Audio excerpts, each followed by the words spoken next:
Hey, what's up? It's your boy The Voice again. I don't have much time, so let's get right down to business. The Bible says in Proverbs 22:6 to train up a child in the way he should go, and when he is old, he will not depart from it.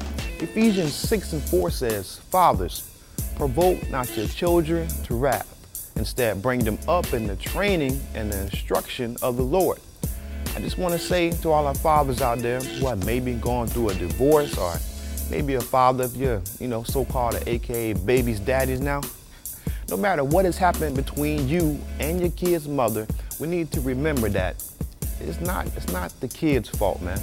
The children are not a burden. Children are a gift and a responsibility from God to us. If you have a child, then that means that God has given that child to you as a gift and as a responsibility. God has entrusted you to bring that child up in the training and the instruction of the Lord. It is our responsibility to make sure that we provide for and we teach our kids how to function in life. As a man, myself, I cannot sit here and point a finger at the mother. I don't care even if the mother is not doing what she's supposed to do. To us as men, we have to pick up the slack. Don't make the kids suffer, man. I have a son myself, and things did not work out between me and his mother, but it's still my responsibility to do whatever I can do to provide and to bring him up in the training and the instruction of the Lord. My fathers, I don't care what kind of person your child's mother may be or what she may have done to you, even if she did do you dirty. Please don't sit there and badmouth the kid's mother in front of them. We got to stop yelling and cursing and fighting right in front of these kids. When we do these things, we're planting seeds in these kids, and we're teaching them how they're supposed to act when they grow up or when they get older. If you're not paying, any kind of child support or doing anything to help out, if you don't see your kids, maybe because of what happened between you and his mother, then when it all comes down to it, man, really, that's just complete selfishness. In the end, it's the innocent kids who have done nothing wrong to us. They're the ones who are being made to pay. They're the ones who are really paying the price for it. So you can't get mad at me, man. That's just why they call me The Voice, man. I just have to tell it like it is. So if you get mad at me, I'm just telling you, that's called conviction. Because me, I'm nothing, I'm nobody special. I'm just a tool, I'm just a vessel, and the Lord is just speaking through me to talk to you. So if you have a problem with what I'm saying, just go ahead and just talk to the Lord about it. I promise you, you can hear every word that you're saying. Just go ahead and talk to him. But nah, for real, man, these kids, they're like seeds. And the environment, and the training, and the instruction, and the teaching, and what we allow them to see, and what we allow them to hear, it's like the sun and the water that makes them grow.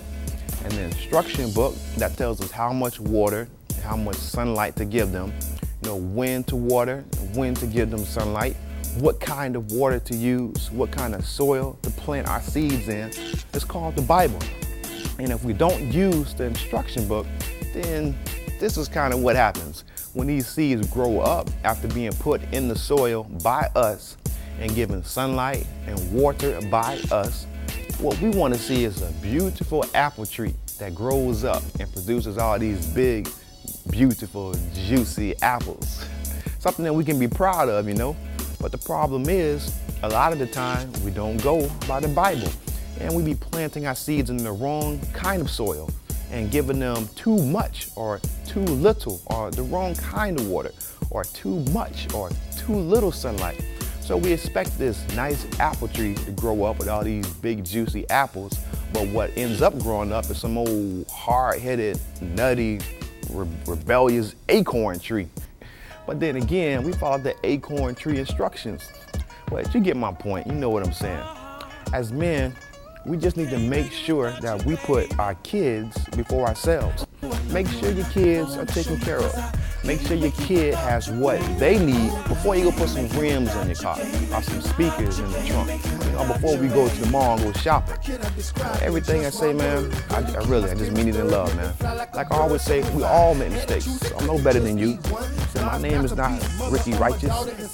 Romans chapter 3, verse 23 says, for all have sinned and come short of the glory of God.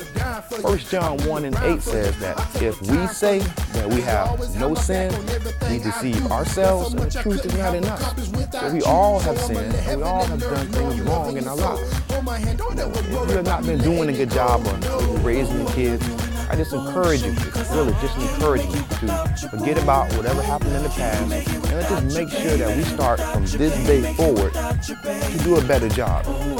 If we want to change tomorrow, then we must start with our youth today. And I love y'all. I'm meeting in love. Hope that message might have been of some encouragement to you. I'll see y'all next week. I'm out.